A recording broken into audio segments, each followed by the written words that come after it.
ખેડૂત મિત્રો, આપણે અલગ અલગ પ્રકારના ડોક્યુમેન્ટ જોઈ ગયા. આ ડોક્યુમેન્ટ જે છે એનો હેતુ અનેક રીતે હોઈ શકે. માનો કે તમારે જમીન વેચવી છે તો તમારી પાસે ઘણા બધા પ્રકારના ક્વેરી લિસ્ટ માંગવામાં આવે.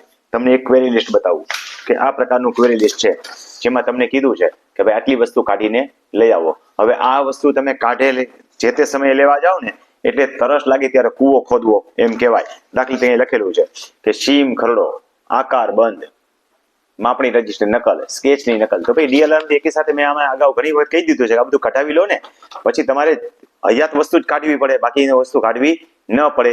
એવી જ રીતે તમને લખેલું હોય કે ચતુર્સીમાનો દાખલો, તો આપણે અગાઉ હમણાં જોઈ ગયા.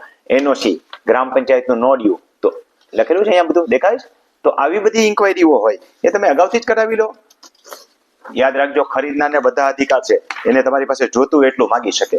તો આ એક જે છે પંચાયતનું નોડ્યુ હું તમને બતાવું છું. સીધી સાદી વાત છે, પંચાયતમાં જઈને આવું એક નોડ્યુ વટાવી લેવાનું રહે કે ભાઈ પંચાયતનું લેણું કોઈ પ્રકારનું આ ભાઈનું બાકી નથી.